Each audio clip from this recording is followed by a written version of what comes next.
លក់នៅអឺរ៉ុបខ្លាំងមែនតើហើយបើយើងមើល website នៅបរទេសអីគឺគេប្រើសំដៃខ្មែរយើងនេះដែលវាទី1វាស្វិតល្អទី2វាអត់មានម្សៅមកប្រឡាក់ខោអាវយើងទេបើសំដៃរបស់សៀមឃើញអត់អ្នកប្រឡាក់ខោអាវយើងតែបើយើងប្រើបោះខ្មែរយើងគឺអត់មានម្សៅទេជាប្រភេទ Nitril ស្នងជាមួយនឹងការមើលងាយនិងការឈ្លានពានរបស់សៀមគឺយើងត្រូវពង្រឹងសមត្ថភាពខ្លួនឯងនិងពង្រឹងផលិតផលក្នុងស្រុកការប្រើប្រាស់ក្នុងស្រុកសំខាន់មែនតើពីមុនខ្ញុំប្រើតែសំដៃរបស់សៀមឯងខ្ញុំអត់ដឹង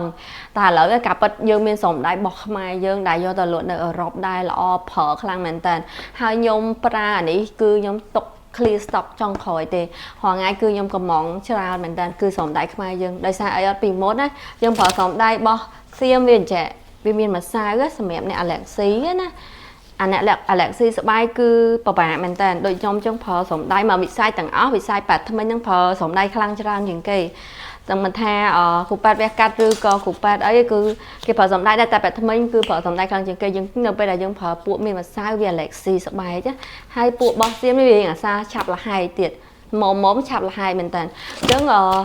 យើងត្រូវគ្រប់គ្រងផលិតផលក្នុងស្រុកសំដៃខ្មែរយើងណាចូលទៅលក់នៅអឺរ៉ុបខ្លាំងមែនតើ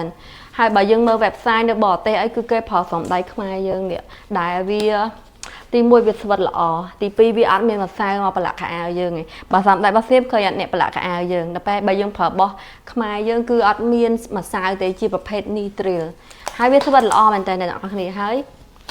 មើលវាស្វិតល្អអញ្ចឹងប្រទេសជាតិយើងរឹងមាំដោយសារតែសេដ្ឋកិច្ចអញ្ចឹងបើសិនជាយើងមកដូរពី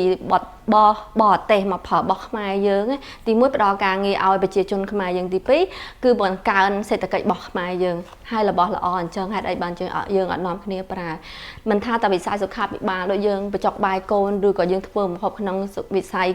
រោងចក្រឬក៏ធ្វើម្ហូបផ្សេងអាហ្នឹងក៏ល្អដែរដោយសារវាមានម្សៅញញ៉ៃឬក៏អ្នកខាងសាឡនអីដូរមកប្រើបោះខ្មែរវិញពាក់បានយូរហើយវាអត់ធ្វើឲ្យយើងហប់ឬក៏លមាស់ដៃដូចខ្ញុំគឺនៅពេលដែលប្រើបោះសៀមខ្ញុំពាក់សំដៃច្រើនអញ្ចឹងខ្ញុំអាសាលមាស់ស្បែកហើយក្រហមដៃមែនតើលែកស៊ីស្បែកមែនតើតែដល់ពេលខ្ញុំប្រើបោះខ្មែរយើងគឺចង់ពាក់500គូក៏អត់បញ្ហាដែរសំខាន់គឺរបស់ខ្មែរយើងគ្រប់គ្រងរបស់ជាតិ